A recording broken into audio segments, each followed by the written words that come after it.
ಸಾಂದ್ರೆ ನಮಸ್ಕಾರ. ನೋಡಿ ಸಾಂದ್ರೆ ಕರ್ನಾಟಕ ರಾಜ್ಯ ಸರ್ಕಾರದಿಂದ ಕೆಪಿಎಸ್ಸಿ ಇಂದ ಹೊಸದಾಗಿ ಅಪ್ಡೇಟ್ ಬಂದಿರೋದ ನೋಡಿ. ಈಗಾಗಲೇ ಯಾವೊಂದು ಅಭ್ಯರ್ಥಿಗಳು 622 ಪೋಸ್ಟ್, ಅದ ನಂತರ 288 ಪೋಸ್ಟ್, ಅದೇ ರೀತಿಯಾಗಿ 296 ಪೋಸ್ಟ್ಗೆ ಸಂಬಂಧಪಟ್ಟಂತೆ ಅರ್ಜಿಗಳನ್ನ ಸಲ್ಲಿಸಿದ್ರೆ ಈಗ ನಿಮ್ಗೆ ಗೊತ್ತೇ ಇದೆ 2 ಬಾರಿ ಈ ಒಂದು ಎಕ್ಸಾಮ್ ಅನ್ನ ನಿಮ್ಗೆ ಕ್ಯಾನ್ಸಲ್ ಮಾಡಿದ್ರು. ಈಗ ಹೈಕೋರ್ಟ್ ಕ್ಯಾನ್ಸಲ್ ಮಾಡಿತ್ತು. ಈಗ ಪ್ರಸ್ತುತ ಈ ಒಂದು 3ನೇ ಬಾರಿಗೆ ನಡೆಸೋದಕ್ಕೆ ಅವಕಾಶ ಕೊಟ್ಟಿದ್ದಾರೆ. ಈ ಒಂದು ಕೆಪಿಎಸ್ಸಿಗೆ ಸಂಬಂಧಪಟ್ಟಂತೆ ಹಾಲ್ ಟಿಕೆಟ್ ಅನ್ನ ಪ್ರಕಟ ಮಾಡಿದ್ದಾರೆ. ಇದೊಂದು ಒಳ್ಳೆ ಅವಕಾಶ. ಟೋಟಲ್ ಆಗಿ 622 ಪೋಸ್ಟ್ಗೆ ಸಂಬಂಧಪಟ್ಟಂತೆ ಈಗಾಗಲೇ 2ನೇ ಬಾರಿಗೆ ಈ ಒಂದು ಪರೀಕ್ಷೆಗಳನ್ನ ಹೈಕೋರ್ಟ್ ರದ್ದುಗೊಳಿಸಿತ್ತು. 2ನೇ ಬಾರಿಗೆ ರದ್ದುಗೊಳಿಸಿತ್ತು. 1ನೇ ಬಾರಿಗೆ ಆದಾಗ ಅದು ಕೂಡ ರದ್ದಾಯಿತು. 2ನೇ ಬಾರಿಗೆ ರದ್ದಾಯಿತು. ಈಗ 3ನೇ ಬಾರಿಗೆ ನಡೆಸೋದಕ್ಕೆ ಈಗ ಪ್ರಸ್ತುತ ಈ ಒಂದು ದಿನಾಂಕದಂದು ಸಿದ್ಧತೆ ಮಾಡಿದೆ. ಈ ಒಂದು ದಿನಾಂಕನ ಫಿಕ್ಸ್ ಮಾಡಿಕೊಂಡು ಈ ಒಂದು ಹಾಲ್ ಟಿಕೆಟ್ ಅನ್ನ ಪ್ರಕಟ ಮಾಡಿದ್ದಾರೆ. ಈ ಒಂದು ಹಾಲ್ ಟಿಕೆಟ್ ಅನ್ನ ಹೇಗೆ ಡೌನ್ಲೋಡ್ ಮಾಡೋದು, ಯಾವ ಒಂದು ಪೋಸ್ಟ್ ಇದು, ಯಾವ ಒಂದು ದಿನಾಂಕಕ್ಕೆ ಪರೀಕ್ಷೆ, ಎಲ್ಲ ಮಾಹಿತಿ ಇರತ್ತೆ. ವಿಡಿಯೋ ಕೊನೆತನಕ ನೋಡಿ.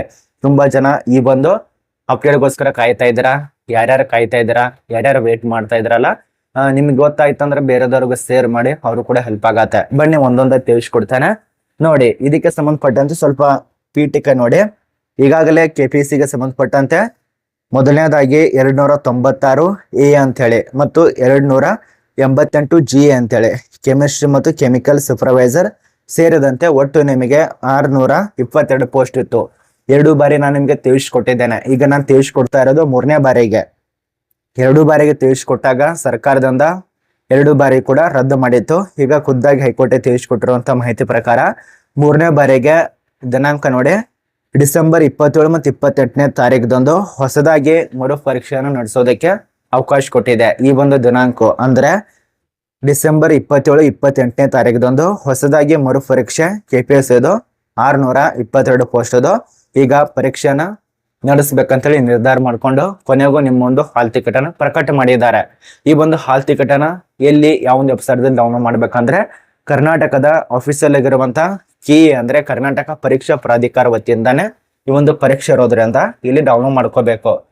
ಕೆಪಿಎಸ್ಸಿ ಇಂದ ಕೆಲವು ಕಡೆ ಹೊರಡಿಸ್ತಾರೆ, ಅದ ನಂತರ ಕೆ ಇಂದ ಬೇರೆ ಕಡೆ ಒಂದೊಂದು ರೀತಿಯಲ್ಲಿ ಒಂದೊಂದು ಇರತ್ತೆ. ಕರ್ನಾಟಕ ಪರೀಕ್ಷಾ ಪ್ರಾಧಿಕಾರ ವತಿಯಿಂದ ನೋಡಿ ಇವೆಲ್ಲ ಸೂಚನೆಗಳು ಕೊಟ್ಟಿದ್ದಾರೆ. ಇದಕ್ಕೆ ತಲೆ ಹಾಕಬೇಡಿ, ಅದೆಲ್ಲ ನೋಡ್ಕೊಳ್ಳಿ. ಬಟ್ ನಿಮಗೆ ಹಾಲ್ ಟಿಕೆಟ್ ಬೇಕಾಗಿರತ್ತೆ. ಈ ಒಂದು ಲಿಂಕ್ ನಮ್ಮ ಒಂದು ಟೆಲಿಗ್ರಾಮ್ ಗ್ರೂಪ್ ನಲ್ಲಿ ಸಿಗತ್ತೆ, ಚೆಕ್ ಮಾಡ್ಕೊಳ್ಳಿ. ಡೈರೆಕ್ಟ್ ಆಗಿ ಕ್ಲಿಕ್ ಮಾಡಿದ್ರೆ ಈ ಒಂದು ಪೇಜ್ಗೆ ಬರ್ತೀರಾ. ಇಲ್ಲಿ ಮೊದಲನೇದಾಗಿ ಪರೀಕ್ಷೆ ಹಾಕ್ಬೇಕಾಗತ್ತೆ.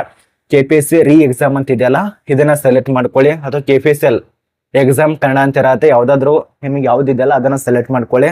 ಸೆಲೆಕ್ಟ್ ಮಾಡಿದ ತಕ್ಷಣ ನಿಮ್ಮೊಂದು ಅಭ್ಯರ್ಥಿಯ ಸಂಖ್ಯೆ ಕೇಳತ್ತೆ. ಅಂದ್ರೆ ನಿಮ್ಮೊಂದು ಅಪ್ಲಿಕೇಶನ್ ಸಂಖ್ಯೆ 2 ಸಲ ಹಾಕಿರ್ತಾರಲ್ಲ ಅದರದ್ದು ಅಪ್ಲಿಕೇಶನ್ ಸಂಖ್ಯೆನ ಇಲ್ಲಿ ನಮೂದು ಮಾಡಿ, ಅದ ನಂತರ ಅಭ್ಯರ್ಥಿ ಹೆಸರನ್ನ ಹಾಕ್ಬೇಕಾಗತ್ತೆ. ನಿಮ್ದು ಕ್ಯಾಪ್ಚರ್ ಇಲ್ಲಿ ಕೊಟ್ಟಿದಾರಲ್ಲ ಇದನ್ನ ಎಂಟರ್ ಮಾಡಿ ಸಬ್ಮಿಟ್ ಮಾಡ್ಕೊಳ್ಳಿ. ಸಬ್ಮಿಟ್ ಮಾಡಿದ್ರೆ ಮುಗಿಯಿತು. ನಿಮ್ಮ ಒಂದು ಪ್ರೊಫೈಲ್ ಓಪನ್ ಆಗತ್ತೆ, ನಿಮ್ಮ ಹಾಲ್ ಟಿಕೆಟ್ ಬರತ್ತೆ. ಅಲ್ಲಿ ನಿಮ್ಮ ಒಂದು ಹಾಲ್ ಟಿಕೆಟ್ ಅನ್ನ ಡೌನ್ಲೋಡ್ ಮಾಡ್ಕೊಳ್ಳಿ. ಇದೇ ತಿಂಗಳು, ತುಂಬಾ ಜನ ಮುಂದಿನ ತಿಂಗಳು ಮುಂದಿನ ವರ್ಷ ಅನ್ಬೇಡಿ, ಇದೇ ತಿಂಗಳು ಡಿಸೆಂಬರ್ 27, 28ನೇ ತಾರೀಕದಂದು ಇದರದ್ದು ಮರು ಪರೀಕ್ಷೆ ನಡೆಸ್ತಿದ್ದಾರೆ. ಇದು 3ನೇ ಬಾರಿಗೆ, ಈ ಒಂದು 3ನೇ ಬಾರಿಗೆ ಮರು ಪರೀಕ್ಷೆ ನಡೆಸ್ತಿದ್ದಾರೆ.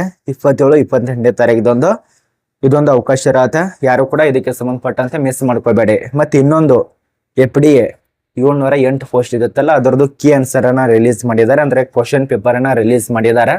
ಆ ಒಂದು ಕ್ವಶನ್ ಪೇಪರ್ ನಮ್ಮ ಒಂದು ಟೆಲಿಗ್ರಾಮ್ ಗ್ರೂಪ್ ನಲ್ಲಿ ಕೊಟ್ಟಿದ್ದೇವೆ, ಅಲ್ಲಿ ಹೋಗಿ ಚೆಕ್ ಮಾಡ್ಕೊಳ್ಳಿ. FDA ಹುದ್ದೆಗೆ ಸಂಬಂಧಪಟ್ಟಂತೆ 20ನೇ ತಾರೀಕು ಪರೀಕ್ಷೆ ಇತ್ತಲ್ಲ, ಆ ಒಂದು 20ನೇ ತಾರೀಕು ನಡೆದಂತ ಸ್ಪರ್ಧಾತ್ಮಕ ಪರೀಕ್ಷೆದು ಪ್ರಶ್ನೆ ಪತ್ರಿಕೆ ರಿಲೀಸ್ ಮಾಡಿರುವಂತದ್ದು. ಆ ಒಂದು ಪ್ರಶ್ನೆ ಪತ್ರಿಕೆ ಯಾವ್ದು ಸರಿ ಯಾವ್ದು ತಪ್ಪು ತುಂಬಾ ಜನರಿಗೆ ಡೌಟ್ ಇರತ್ತೆ. ಅಲ್ಲಿ ಬರೆಯೋ ಸಮಯದಲ್ಲೇ ಬೇರೆ ಇರತ್ತೆ, ಇಲ್ಲಿ ಹಾಕೋ ಸಮಯದಲ್ಲಿ ಬೇರೆ ಇರತ್ತೆ. ಆದ ಕಾರಣ ಈ ಒಂದು ವರ್ಷದಲ್ಲಿ 5 OMR ಮಾಡಿದ್ದಾರೆ. ಆದ ಕಾರಣ ತುಂಬಾ ಜನ ವಿದ್ಯಾರ್ಥಿ ಕನ್ಫ್ಯೂಸ್ ಇದೆ. ನೋಡಿ 708 ಪೋಸ್ಟ್ ಎಫ್ಡಿದು ನಮ್ಮ ಒಂದು ಟೆಲಿಗ್ರಾಮ್ ಗ್ರೂಪ್ ಕೊಟ್ಟಿದ್ದೇನೆ, ಚೆಕ್ ಮಾಡ್ಕೊಳ್ಳಿ. ಮತ್ತೆ ಇದ್ರದ್ದು ಕೆಪಿಎಸ್ಸಿದು ಹಾಲ್ ಟಿಕೆಟ್ ಅನ್ನ ಅನೌನ್ಸ್ ಆಗಿದೆ, ಚೆಕ್ ಮಾಡ್ಕೊಳ್ಳಿ, ಡೌನ್ಲೋಡ್ ಮಾಡ್ಕೊಳ್ಳಿ. ಮತ್ತೆ ಯಾರ್ಯಾರು ಈ ಒಂದು 3ನೇ ಬಾರಿಗೆ ಪರೀಕ್ಷೆ ಬರೀತಿದಾರಲ್ಲ ಎಲ್ಲರಿಗೂ ಆಲ್ ದ ಬೆಸ್ಟ್, ಒಳ್ಳೇದಾಗಲಿ. ಈ ಒಂದು ಅವಕಾಶ ಮಿಸ್ ಮಾಡ್ಕೋಬೇಡಿ. ಮತ್ತೆ ಸರ್ಕಾರ ಯಾವಾಗ ಹೆಂಗೆ ಚೇಂಜ್ ಆಗತ್ತೆ ಹೇಳಕ್ಕಾಗಲ್ಲ. ಅವರೊಂದು ತಲೆಯಲ್ಲಿ ಏನೇನು ಓಡ್ತಾರ ಅಂತ ಹೇಳಕ್ಕಾಗಲ್ಲ. ನಮ್ಮನ್ನ ಇರಿಬಿಗತೆ ಮಾಡಿಟ್ಟಿದ್ದಾರೆ ಅವರು, ಅವರೇ ರಾಜ ಆಗ್ಬಿಟ್ಟಿದ್ದಾರೆ, ನಮ್ಮನ್ನ ಇರಿಬಿಗತೆ ಮಾಡಿಟ್ಟಿದ್ದಾರೆ. ಇದಕ್ಕೆ ಸಂಬಂಧಪಟ್ಟಂತೆ ನಾನು ಜಾಸ್ತಿ ಹೇಳಲ್ಲ. ನಿಮ್ಮ ಅನಿಸಿಕೆ ಏನಿದೆಯಲ್ಲ ಕಮೆಂಟ್ ಮಾಡಿ.